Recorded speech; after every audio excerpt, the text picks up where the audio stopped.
Hello friends, welcome to learn services. This is Ram Soni. आज हम discuss करने वाले हैं एक बहुत ही इंपॉर्टेंट पॉइंट के बारे में, और वो है एमबीपीएससी मेंस 2019 के लिए। एमबीपीएससी मेंस 2019 के बहुत सारे जो फ्रेंड्स हैं जो एग्जाम देने वाले हैं, उनको all the best. And I am sure कि आपने प्रिपरेशन के फाइनल स्टेज में होंगे और आपकी प्रिपरेशन बिल्कुल बिल्कुल लास्ट कंडीशन में होगी।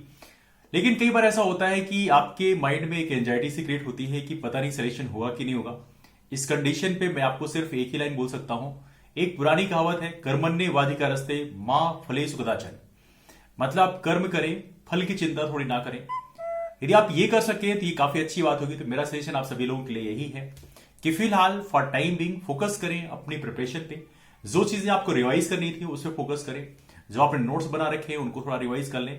जो आपने अंडरलाइन कर रखी है कुछ जगह, उसको आप रिवाइज कर लें। Focus on the revision, do not focus on that part कि आपका सिलेक्शन हुआ कि नहीं होगा। तो पहली बात तो ये है। दूसरी बात ये है कि हमारे बहुत सारे फ्रेंड्स ऐसे होते हैं जो एग्जामिनेशन के लास्ट मोमेंट में उनको लगता है कि ये पढ़ लें, ये पढ़ लें, ये पढ़ लें। तो ऐसी गलती कतई ना करें। Focus more on the revision. जितनी फैक्ट्स को आप ज्यादा बार रिवाइज करेंगे वो चीज आपको दिमाग में रहेगी और एग्जामिनेशन हॉल में उसको बेहतर तरीके से आप एक्सप्रेस कर पाएंगे। सो मोस्ट इंपॉर्टेंट क्या है? Right now focus on the revision.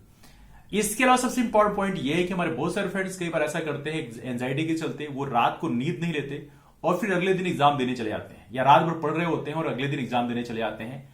तो मेरा सजेशन यह है कि आपने जितना पढ़ लिया बहुत पढ़ लिया, और राइट नाउ आपको कम से कम ये ध्यान रखना है कि आपको 6 से 7 घंटे की नींद लेना ही लेना है। उसके बाद में एग्जाम देना है। क्योंकि आपको याद रखना है 3 घंटे आपको बैठ के एग्जाम देना है, और 3 घंटे बैठ के एग्जाम देने के लिए जरूरी है कि आपका जो माइंड है वो मेंटली तैयार होना चाहिए।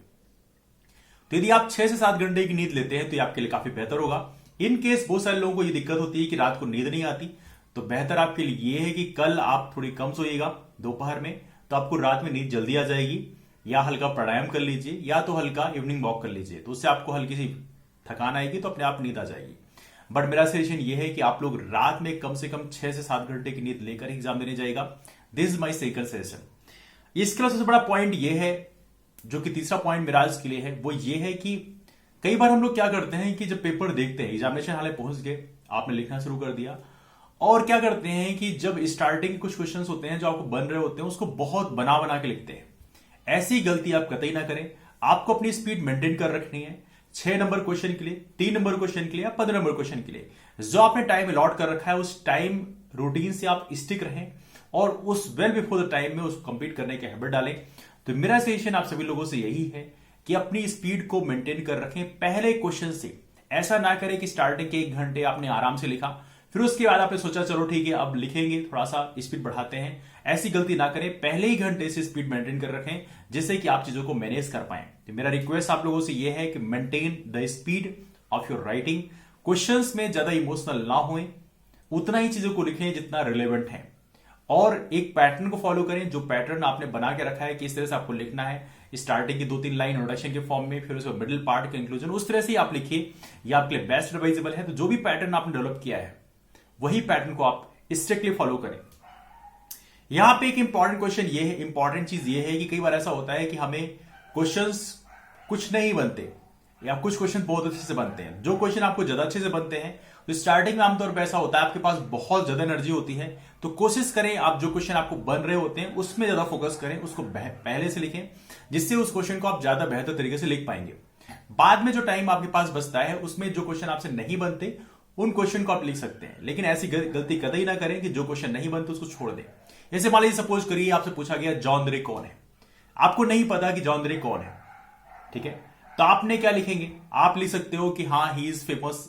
आपको नहीं पता इकोनॉमिस्ट है कि इन्वायरमेंटलिस्ट है, जो भी आपको पता है, जो भी आपको लगता है वो आप लिख दो।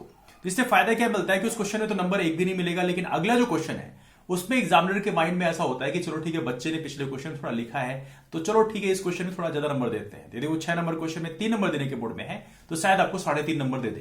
That's possibility. तो मेरा एडवाइस ये है कि कोई भी क्वेश्चन एग्जाम में छोड़कर नहीं आना है।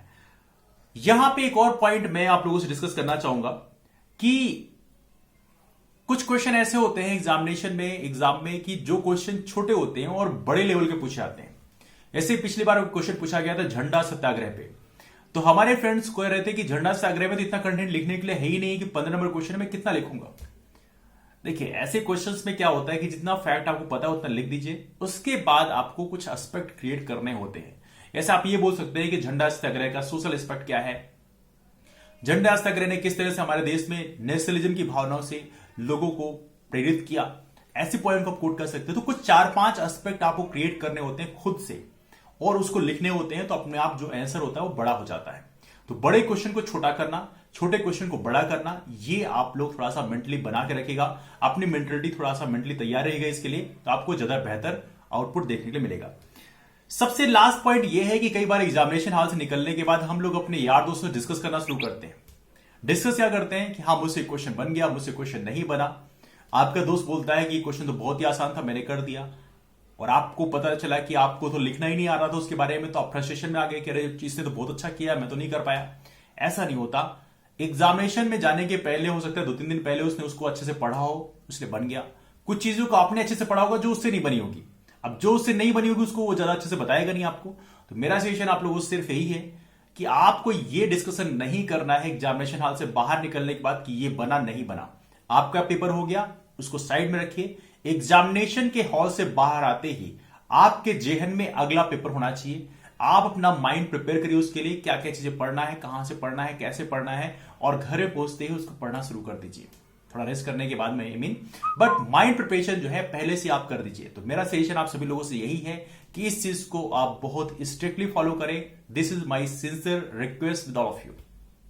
तो कुछ इंपॉर्टेंट पॉइंट्स हैं, आई होप सो कि डेफिनेटली आपको कुछ वैल्यू एडिशन देगा। लेकिन सबसे इंपॉर्टेंट पॉइंट यह है कि अपने अंदर एक पेशेंस, धैर्य, संयम बनाए रखें। क्योंकि जो लंबी रेसी खिलाड़ी होते हैं वो आमतौर पे अपने अंदर पेशेंस काफी बना के रखते हैं। 2-4 जगह तो डाउन कर भी जाते हैं, तो वहां पे गिव अप नहीं करते।